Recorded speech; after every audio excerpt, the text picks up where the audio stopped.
Matt, thank you for Thank you. this. Okay, for that conversation and more, of course, stay right here on CBC Radio for The Current coming up at 8:37. That's right after your local news. Okay, well, most of us spend, as we do, we spend a lot of time on our devices, lots of hours every week on scrolling on social media. But with the algorithms tailoring content based on what they think we might be interested in, what you see might be dramatically different from what I see. Well, tonight, people are coming together to find out just how much we're shaped by our algorithms. Joyce Meng is the co-organizer and host of Show Me Your Echo Chamber. She's in studio with me right now and joins me. Joyce, good morning. Hey, morning. This is really fascinating as I do sort of scroll on my social feeds, but tell me how this is all going to work in terms of how you're going to get people to sort of compare mine versus yours versus theirs. Yeah, so we're going to get people to bring their phones, and then as a group, we're going to look at our Instagram, TikTok, all of our feeds, and then compare and contrast the trends that are showing up, and then have a discussion around how social media or how algorithms are shaping our perception. So what perked the interest in doing this?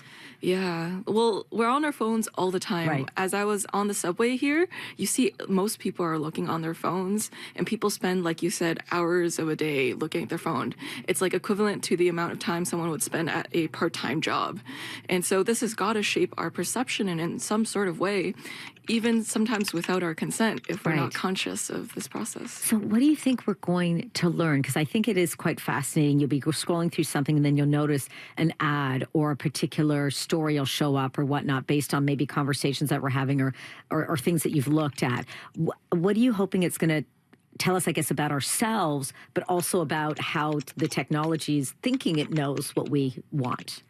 Yeah, so it tells us about what we think is important, normal, or trending in the world when it's, and we might even think that it's the whole truth when it's just part of the truth in a way.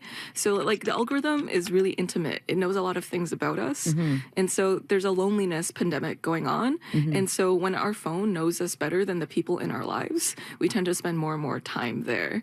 And so then it shapes how we see things. Right. And so, this is a really interesting topic to go into because it touches on a topic called algorithmic awareness. Right. And so in this, it really changes the way that our impression of the world is shaped by what we see online. So when we meet people with radically different viewpoints than us, we might think that they're irrational, and that might not actually be the case at all times. It's just that they have a completely different informational reality than we do. You said something just in that answer right there, saying, you know, how the algorithm might shape us. Do you feel that we are being shaped by the algorithm, or are we navigating the algorithm based on who we really are? It's probably both ways. Right. We shape the algorithm, and the algorithm shapes And us. it comes back to us in that. It's kind of cool. This is this experiment that you sort of, as you say, you've never done this before. And now, I mean, what are you hoping to sort of, I mean, the response, what do you kind of, as you observe all of this, kind of come out of it at the end of the night, I guess I should say? Yeah, what I'm really hoping from this is that we develop a sense of curiosity and humbleness when we look at our algorithms and the types of things that we're shown, and we have space to see other people's realities.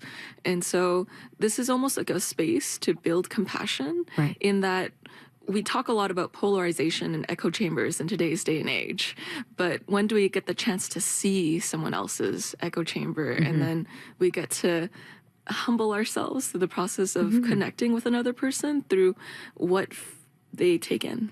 What are you hoping we're going to learn? People will learn from this, because it's interesting when you refer to terms like echo chamber. You're like, I don't want to be in an echo chamber. I'm supposed to be independent and sort of in my own world. But what are you hoping people will take away from this experiment? What they're going to learn about, I guess, our relationship with technology? Yeah, it's just realizing how our realities are so different from each other. I think about inner monologues. Like some people hear a voice in their head and some people don't at all. And when you hear that someone else's inner world is so different than yours, you start to go like, wow, you feel a sense of awe.